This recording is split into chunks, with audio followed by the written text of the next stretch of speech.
Assalamualaikum warahmatullahi wabarakatuh. Apa kabar semuanya? Semoga dalam keadaan yang baik dan sehat.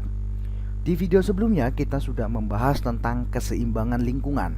Nah, di video ini kita akan membahas etika lingkungan dalam upaya menjaga keseimbangan lingkungan. Seperti apa? Simak video ini selengkapnya.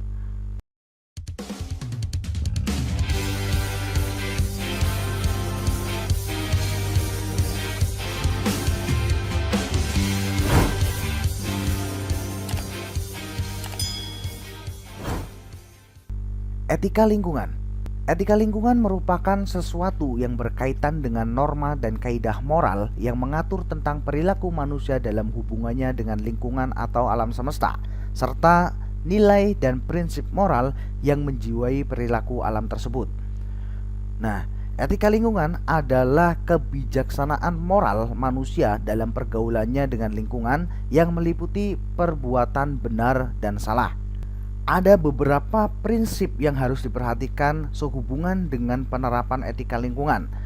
Prinsip-prinsip tersebut yang pertama adalah menyayangi semua kehidupan dan lingkungan. Manusia merupakan bagian dari lingkungan yang tidak terpisahkan sehingga perlu menyayangi semua kehidupan dan lingkungannya selain dirinya sendiri. Kemudian yang kedua, manusia sebagai bagian dari lingkungan juga hendaknya selalu berupaya untuk menjaga terhadap pelestarian, keseimbangan, dan keindahan alam. Yang ketiga, kebijaksanaan penggunaan sumber daya alam yang terbatas, termasuk sumber daya energi. Dan yang keempat, manusia hendaknya memahami bahwa lingkungan disediakan bukan untuk manusia saja, melainkan untuk semua makhluk hidup. Nah, ada beberapa teori yang membahas tentang etika lingkungan. Nah, yang pertama adalah teori antroposentrisme. Teori antroposentrisme merupakan teori etika lingkungan yang memandang manusia sebagai pusat dari sistem alam semesta. Nah, manusia dengan segala kepentingannya dianggap yang paling menentukan dalam tatanan ekosistem. Manusia berhak mengambil kebijakan dalam kaitannya dengan alam, baik secara langsung ataupun tidak langsung. Alam hanya dilihat sebagai objek, alat, dan sarana bagi pemenuhan kebutuhan dan pencapaian tujuan manusia, serta tidak mempunyai nilai pada dirinya sendiri. Nilai tertinggi adalah kepentingan manusia. Hanya manusia yang mempunyai nilai dan mendapatkan perhatian. Segala sesuatu yang lain di alam semesta ini hanya akan mendapatkan nilai dan perhatian sejauh menunjang dan demi kepentingan manusia. Nah, kemudian teori yang kedua adalah teori biosentrisme. Pada teori biosentrisme ini, konsep etika dibatasi pada komunitas yang hidup, seperti tumbuhan dan hewan. Nah, teori ini menganggap setiap kehidupan dan makhluk hidup mempunyai nilai dan berharga pada dirinya sendiri. Teori ini mengajarkan manusia mempunyai kewajiban moral terhadap alam. Kewajiban ini bersumber pada pertimbangan kehidupan, yaitu sesuatu yang bernilai baik bagi kehidupan manusia maupun makhluk lain. Jadi tidak hanya kewajiban yang bersumber pada manusia terhadap sesama. Dan teori yang ketiga adalah teori ekosentrisme. Teori ekosentrisme berkaitan dengan etika lingkungan yang lebih luas. Berbeda dengan biosentrisme yang hanya berpusat pada kehidupan seluruhnya, ekosentrisme justru memusatkan etika pada seluruh komunitas ekologis, baik yang hidup maupun yang tidak hidup. Mengapa? Sebab secara ekologis, makhluk hidup dan benda-benda abiotik lainnya saling terkait satu sama lain. Oleh karena itu, kewajiban dan tanggung jawab moral tidak hanya dibatasi pada makhluk hidup saja. Kewajiban dan tanggung jawab moral yang sama juga harus berlaku terhadap semua realitas ekologis.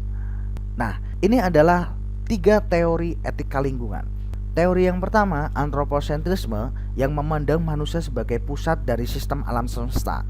Teori ini hanya berfokus kepada kepentingan manusia saja. Nah, kemudian teori yang kedua, biosentrisme, ini cakupannya lebih luas lagi, yaitu bukan hanya tentang manusia tetapi juga tentang makhluk hidup lainnya seperti tumbuhan dan hewan. Nah, kemudian yang ketiga, teori ekosentrisme ini kaitannya dengan etika lingkungan yang lebih luas lagi daripada 2 teori sebelumnya. Nah, pada teori ekosentrisme ini memusatkan etika pada seluruh komunitas ekologis, baik yang hidup seperti manusia, hewan dan tumbuhan, maupun benda-benda yang tidak hidup atau benda-benda abiotik lainnya yang saling berkaitan satu sama lain. Karena pada teori ekosentrisme ini memandang bahwa tanggung jawab moral tidak hanya dibatasi pada makhluk hidup saja, tetapi juga kepada makhluk tak hidup atau komponen abiotik. Nah, dari ketiga teori ini maka dapat disimpulkan bahwa etika lingkungan hidup tidak hanya berbicara mengenai perilaku manusia terhadap alam. Etika lingkungan juga berbicara mengenai semua relasi di antara semua kehidupan alam semesta, yaitu antara manusia dengan manusia yang mempunyai dampak pada alam dan antara manusia dengan makhluk hidup lain atau dengan alam secara keseluruhan. Termasuk di dalamnya berbagai kebijakan politik dan ekonomi yang mempunyai dampak langsung atau tidak langsung terhadap alam. Nah, pandangan tersebut dibahas dalam 3 model teori etika lingkungan tadi, yaitu teori antroposentrisme, teori biosentrisme, dan teori ekosentrisme. Manusia melakukan tindakan sosial dengan cara memanfaatkan alam dan lingkungan untuk menyempurnakan serta meningkatkan kesejahteraan hidupnya demi kelangsungan hidup. Manusia mempunyai pengaruh penting dalam kelangsungan ekosistem habitat manusia itu sendiri.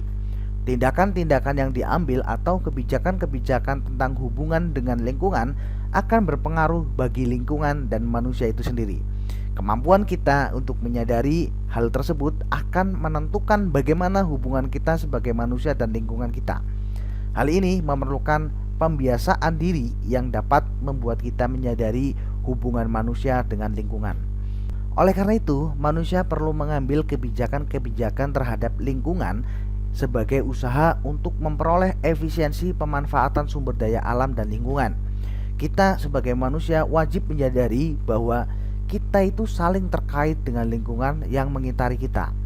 Kemampuan kita untuk menyadari hal tersebut akan menentukan bagaimana hubungan kita sebagai manusia dan lingkungan kita. Hal ini memerlukan pembiasaan diri yang dapat membuat kita menyadari hubungan manusia dengan lingkungannya. Nah, itulah 3 teori etika lingkungan. Selanjutnya ada sebuah kuis. Teori ekosentrisme tadi berkaitan dengan etika lingkungan yang lebih luas. Ekosentrisme memusatkan etika pada seluruh komunitas ekologis, baik yang hidup maupun yang tidak hidup. Nah, berilah contoh etika lingkungan yang berkaitan dengan ekosentrisme. Tulis jawaban kalian di kolom komentar di bawah ini. Sekian dari saya, semoga video ini bisa bermanfaat untuk kalian. Terima kasih. Assalamualaikum warahmatullahi wabarakatuh.